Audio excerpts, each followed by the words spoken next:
So, a very good morning to all, and we welcome our next chief guest and keynote speaker, Dr. Sanjay Rana, owner of Parsons Overseas Private Limited, as chief guest and keynote speaker of the summit. And Dr. Rana is a geophysicist by profession and an environmentalist at heart, and a trainer by passion. He graduated in 1990 from University of Roorkee and now IIT Roorkee in MTech Applied Geophysics as gold medalist. After working for initial 5 years with the state and central government Department of Atomic Energy, he started the first ever engineering geophysics company in the private sector in India. Since 1995, he has been working tirelessly towards the growth of geophysical industry in the country. Let us now listen from him on smart water management. Thank you. Over to Dr. Ranas. So, a very good morning, everyone, and thank you, Sheshaji, for a very generous introduction, and thank you, Exneco, for providing this wonderful platform to talk about a topic which is very close to my heart, because I come from Rajasthan, basically. So, we as people know the importance of water more than anyone else. Not the boasting, but the fact, because we are really short at it. So, at the outset, I would like to express my sincere appreciation to the previous speakers for setting the tone of this summit so beautifully. Both the speakers have reminded us of the deep, ancient wisdom that has always surrounded water in our culture. Wisdom that saw water not just as a resource, but as a sacred, life giving force to be revered, protected, and shared. That has been the beauty of our culture. We have always worshipped our rivers. We have practically any ceremony done in our culture starts with the water and talks about water as the most sacred, life giving force. Unfortunately, as we progress through the ages, much of that ancient wisdom has been lost. We have moved from a deeply community rooted approach of water management, where we were responsible, responsibility was local and collective, to a largely government driven model that often struggles to be as responsive or as effective. People participation practically has been taken out of the equation of water. And this all I also very strongly feel is one sector where we frequently take a step forward and two steps back. But anyway, today, thankfully, organizers have asked me to speak on the subject of smart water management, and I will certainly try to do justice to that topic. But before I begin, let me state in clear and unambiguous terms that despite water being the most vital and invaluable form of capital, as spoken by Dr. Abdul, essential to life, ecosystems, livelihoods, and economies, it still does not receive the attention, focus, or urgency it truly deserves. And that, I believe, is a central challenge we must confront together. So, this was slightly different from the topic assigned to me, but I thought it's very important to acknowledge this fact. Even as we are talking today in this particular meeting, we can very clearly see the kind of attention we are giving to this important topic, right? The number of participants we have, that speaks a lot about the importance or we are giving or not giving to this topic.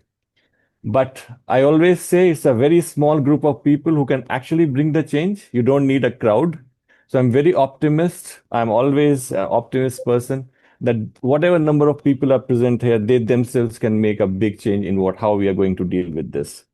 So I'll start sharing my screen with this and will confirm with you if it is. So I'm sure my screen is visible to everyone. Yes. Shrestha, yeah, Yes, Shresthaji? sir. Yes, sir. This All is right, all right. So thank you. So I'm going to talk about smart water management, harnessing science, sustainability, and innovation. That's the topic which I'm going to talk about. I represent two organizations primarily, but today I'm here as a managing director of Parson. I'm also chairman of Aqua Foundation, which I founded in 1998, primarily to work on the issues of water.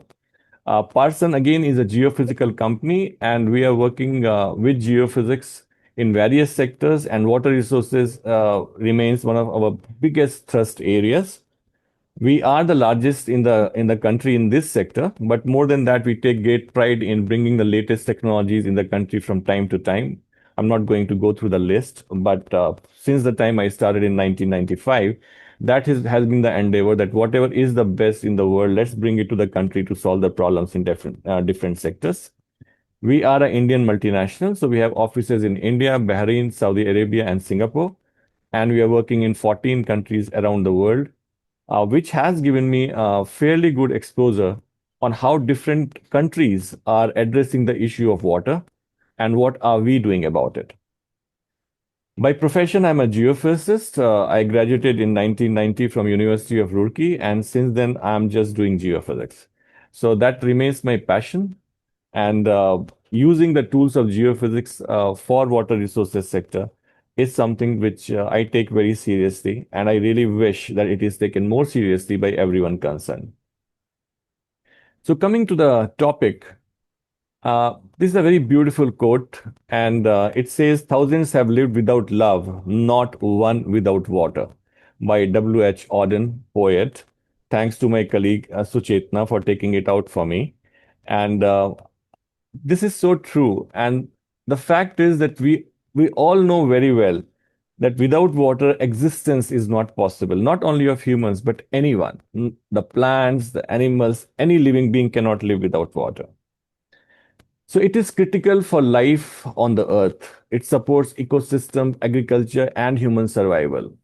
And today we are having the problems, of course, because the population is rising, the water remains the same. In fact, to be very honest, it is decreasing because we are polluting the existing water bodies. We are encroaching on the existing water bodies. So it is not even remaining the same, it is decreasing. Population is increasing. So we have a lot of pressure on our water system. So when we talk about smart water management, why is it required? First of all, is the global water stress. Today, as it has been already told by the previous speakers, we have a lot of water scarcity. Two-thirds of the global population, as we talk about, faces this at least 1 month each year. And this is a global figure. If you talk in India, we are one of the most water stressed country in the world, despite having great reservoirs like Indo-Gangetic Basin that we talk about. Despite that, we are having water stress. Then our water demand and supplies projected demand to be double by 2030, while per capita availability steadily declines. We are having one of the least per capita water availability again. Then climate variability, urbanization, and unsustainable use. Climate variability, I don't need to really talk about it. Everyone sitting here knows how things are happening. And today, you don't need to be even an expert to feel it. The way we had rains earlier is spread over a period of time, months altogether. And today, sometime we are having the rain equivalent to a month quantum of rain, but happening in few hours of time. And ultimately, it will not recharge your aquifers. It will not be beneficial for you as rain, so to say. It will just go as down the drain is the right phrase for that. Actually, it will go down the drain. Urbanization, we are moving rapidly from rural areas to urban areas. We are making beautiful jungles of concrete. Pavements are being created. The ground which was always available for recharge is no more available. So, well, a lot of things which are happening there. So we have a need for a paradigm shift where traditional water management techniques no longer sufficient to address emerging challenges and whatever wisdom we had all the time. For example, there's a very famous book by Shri Anupam Mishra. I think anyone working in the sector of water knows Shri Anupam Mishra. And the book says, "Ab bhi khare hain talab." अभी खरे हैं तालाब और अभी भी खरे हैं तालाब, something like that. So that book is all about the importance of things like talabs, the ponds, right? And these water bodies, which were the major source of recharge of the groundwater, which practically have vanished from cities one after the other. So this is the reason why smart water management is very much required. So what is smart water management? Let's talk about it. So here we are basically trying to integrate technology, data, and systems thinking for improved water outcomes. So combine real-time monitoring and long-term sustainability planning, efficiency, equity, and resilience, system-based thinking. Idea is that whatever tools are becoming available day after day to us in terms of be it sensors, be it the Internet of Things, be it artificial intelligence, all these systems and tools can be used in the field of water management. One example is that there came this national hydrology mission where the traditional task of measuring the water level, which was done by just simply using a tape pre-monsoon and post-monsoon, and it has been completely shifted by water level measurement using automatic water level recorders. So you have this data accurately available to you throughout the year, not only two discrete points on the data range, but the continuous data which is available to you. So this is just one very, very simple example, but there's so many more, which I'll be talking about in this presentation. So key pillars of smart water management, as we said, real-time data and monitoring. So sensor network, which will help you track flow, pressure, and quality instantly. Then smart infrastructure, that is IoT-enabled systems, where infrastructure integrated with sensors and automated controls for responsive operations. Geophysical tools for subsurface mapping. This is what I'll be talking in detail. So technologies like resistivity imaging, which can help visualize and monitor hidden aquifers and pipelines and things like this. Then demand side management and behavioral changes, encouraging responsible consumption through metering and education. This is one topic which always has been discussed practically in every conference. Should we put a price on water? Should water be free? All the NGOs will always come and say that water has to be free, just like air. And all the policymakers and people who think in terms of distribution, equitable distribution, say that unless it is priced, it cannot be fairly used. So I always say it's very simple. Till the time you're using water only to meet your requirement, it should be free. But as soon as you are using water for commercial application, you have to pay for it. So there should not be so much of doubt on this. But demand size management is as important as when we are talking of aquifers, surface water system, etc., etc. But unless we do demand side management, any kind of supply size management will be inadequate. Then, of course, is policy and governance reforms, which should enable legal and institutional framework that supports integration and innovation. So these are the key pillars of what we talk about is smart water management. Coming to role of geophysics in water management, which I said is where my expertise comes from. First is aquifer and groundwater exploration. This is something which is very interesting. It is known across all the sectors that to manage anything, we should understand that. How can you manage something which you do not understand? We talk about managing our groundwater. Do we understand our groundwater? Do we have the complete aquifer maps available of the country? If we do not know about our aquifers, we do not know about the extent of our aquifers, how are we supposed to manage our aquifers? So first thing is to understand aquifers before even attempting to manage aquifers. That still has not been done. We have had number of aquifer mapping programs, but these approaches have never been comprehensive. We are a big country, but we are not as big as far the area is concerned. We are very big as far as the population is concerned. So there is always a scope. And Shrestha, please tell me 5 minutes before my time runs out because I don't want to encroach on the time. Okay. Sure, sir. Yeah. And Sure. I'm today for a change, I'm not keeping a timer. Okay. Okay. All right. Okay. So first is that we must understand our aquifers if we can actually manage. We want to manage them. So there are a number of methods, electrical, electromagnetic, and various advanced geophysical methods to locate viable water resources and also map the aquifers. In countries across the world these days, airborne and heliborne geophysics also has been used very effectively. Denmark, for example, they have practically got every inch of their aquifer mapped using heliborne techniques, right? So that is something which geophysics comes in to understand what you are trying to manage. Second is subsurface mapping with resistivity imaging, so which provides 3D visualization of underground water-bearing structures.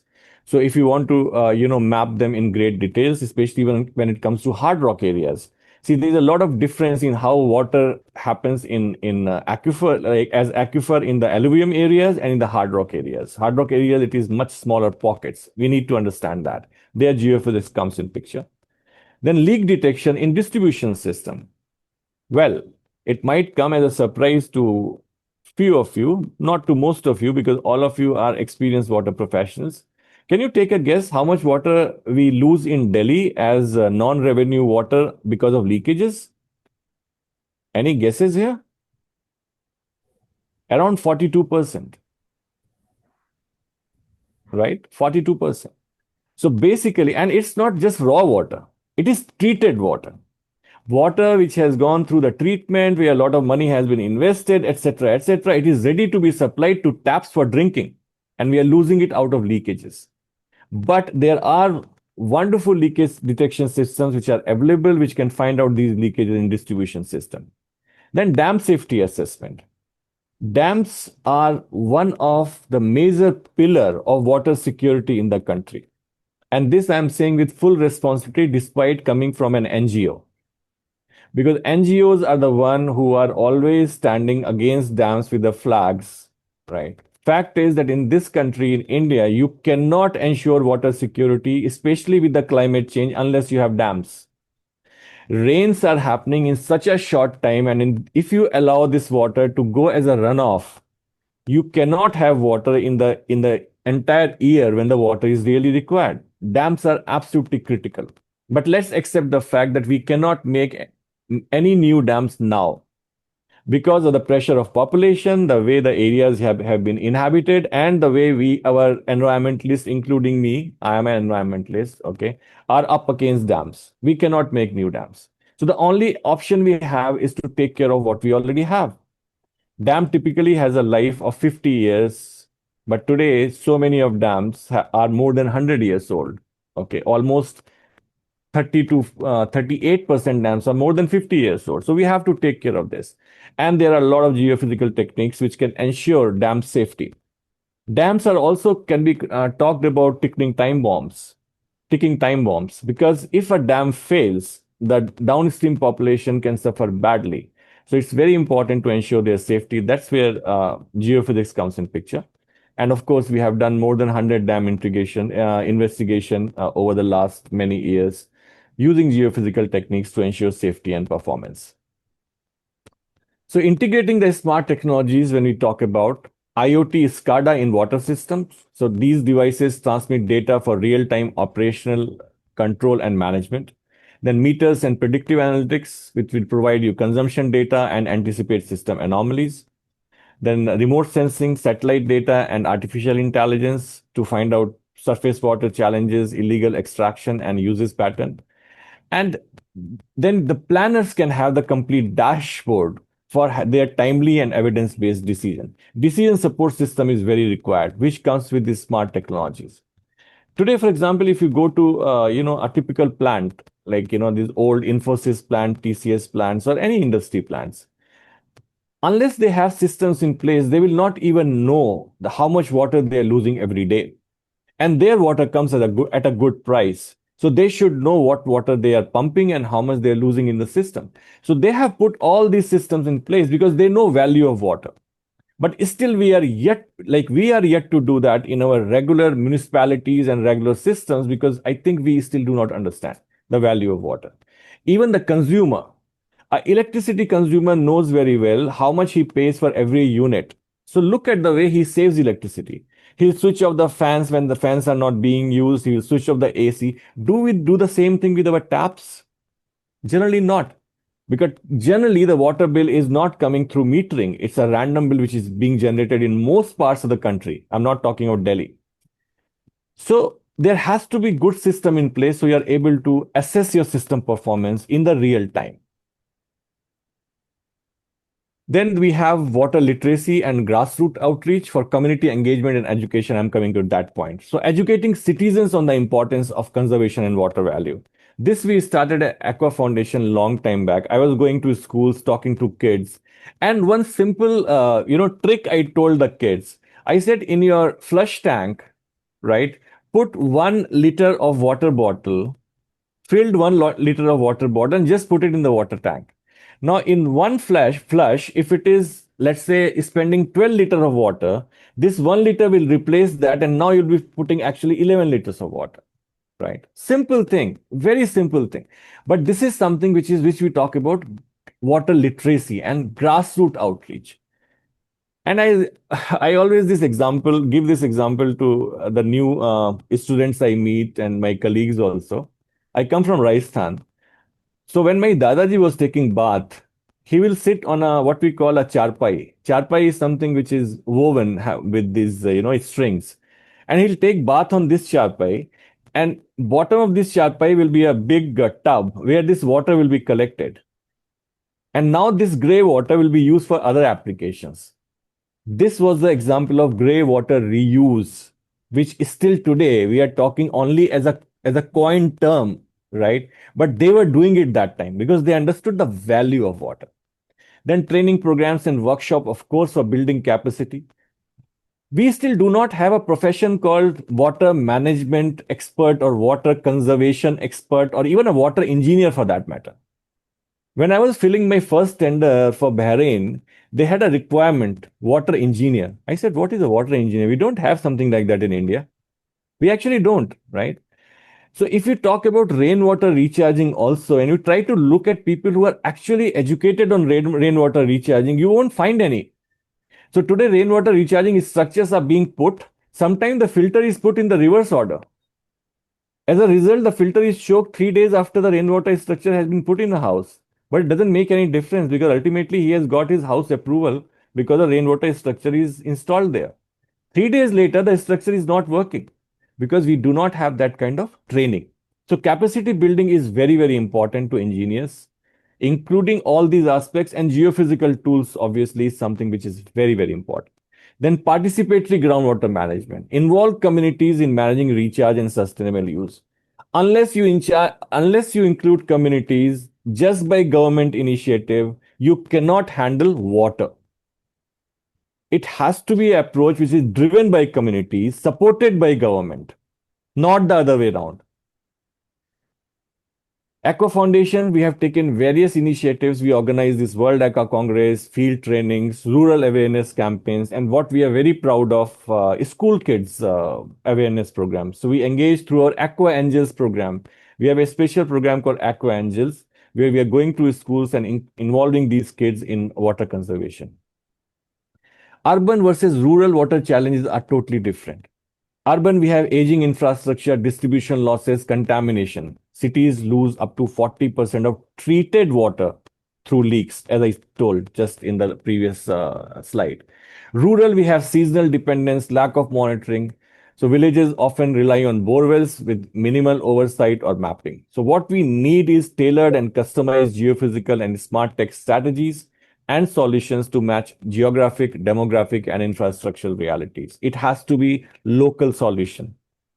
Different areas need different solutions. Muzaffarnagar, Meerut will need different solution than Delhi. Here we are sitting on hard rock, there we are sitting on Indo-Gangetic plains. It has to be different.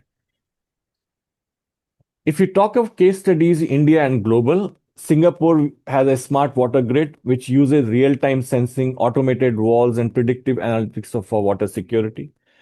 Singapore also was the first country which treated sewage water to the level that it could be supplied as potable water, right? Because they understand the value of water. They are this big in size. They have to do everything within that cycle to actually sustain themselves.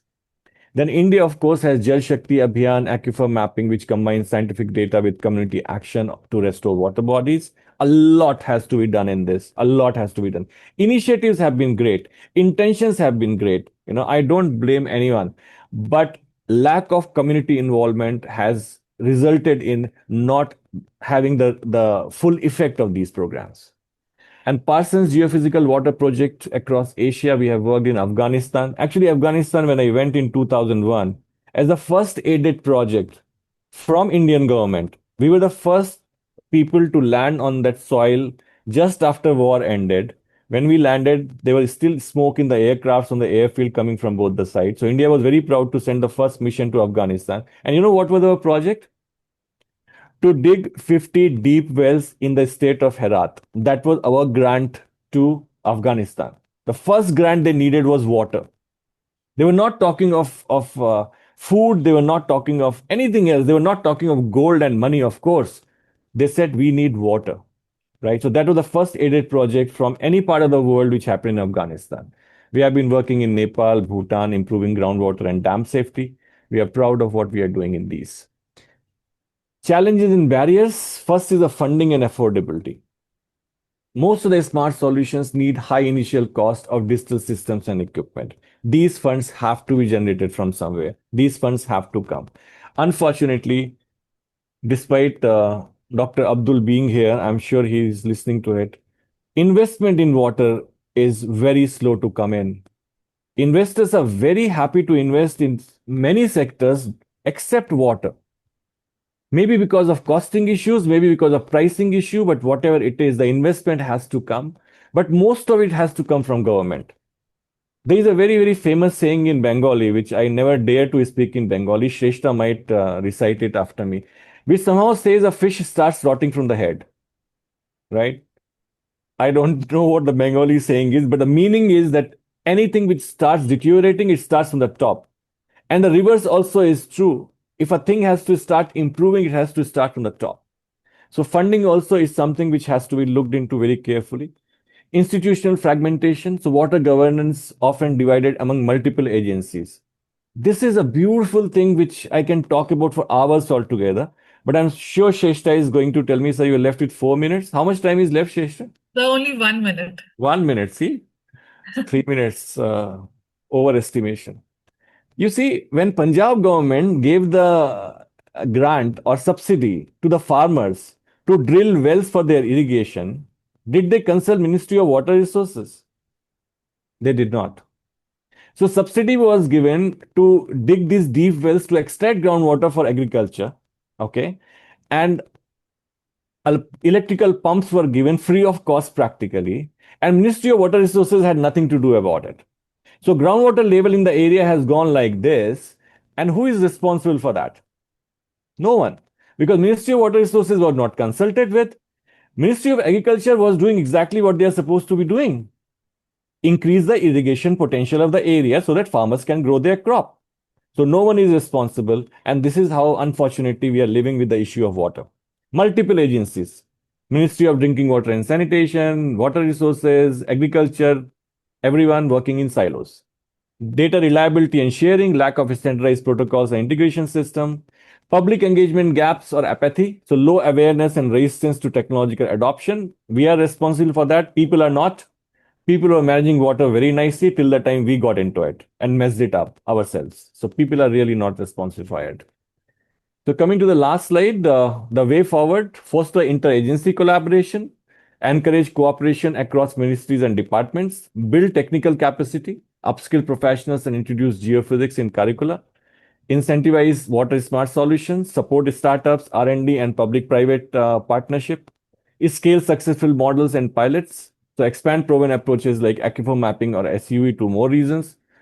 To start with, support Exneco for sure. They have created this platform. We should give them our support. So invest in science-driven solutions, empower citizens and stakeholders, integrate geophysics into mainstream water planning, and remember that smart water is not a luxury, it's a necessity. So call for urgency and share responsibility. With this, I conclude my presentation. 30 seconds overshot, I'm sure. But the organizer is still smiling, so I'm okay. And this is a small QR code which you can scan. You just take out your camera and take a pic of this QR code. And within 10 seconds, you will get a a good presentation which is on PSP, pump storage project. And once you fill that form and I get your request, you will also get this presentation uh, shared with you. And with this, I'll also send you some case studies and more technical literature for times to come. Thank you very much for your attention. It has been a wonderful experience talking to all of you.